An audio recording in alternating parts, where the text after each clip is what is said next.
A populist is someone who believes in democracy, majority rule, which is fine, lots of people do, but also believes in zero sum, that my gain has to be your loss. Sort of a sports metaphor or a nationalist metaphor. The idea is that there's a fixed sum to be taken, and if I don't get it, you get it.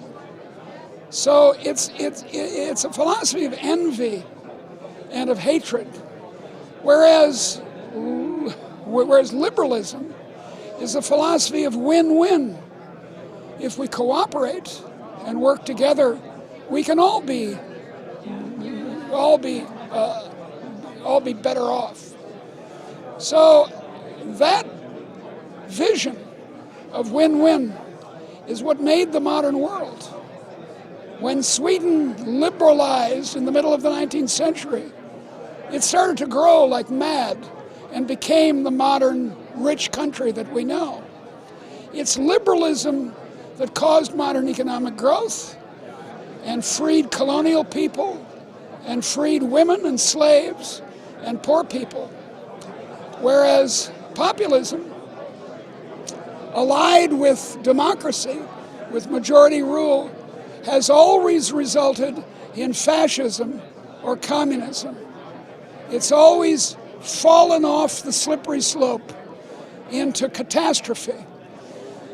And I'm afraid, look, a recent case is Venezuela, which was a populist move towards Cuban socialism.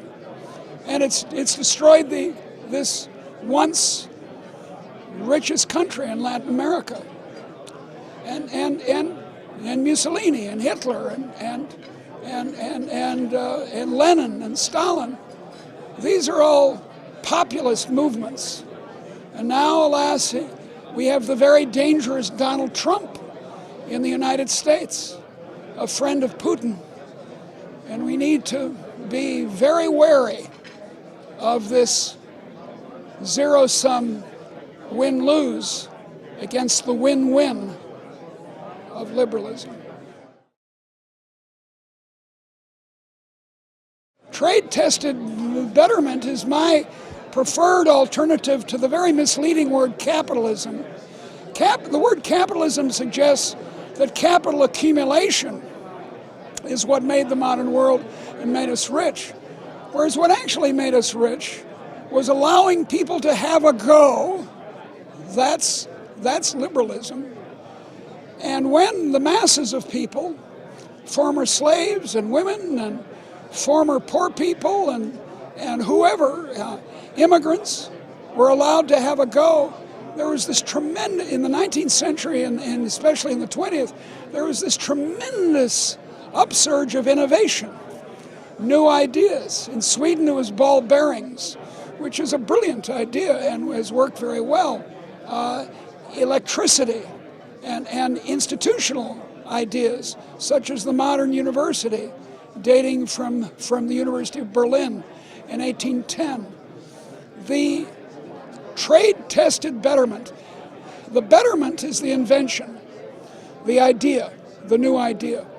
But then it's got to be tested in markets, commercially.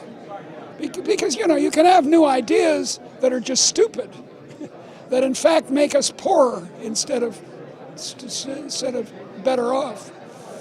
And what happened massively after 1800 was allowing people, for the first time, not to be chained by guilds and mercantilism and protectionism, and freed people, as the British say, to have a go. And boy, did they have a go.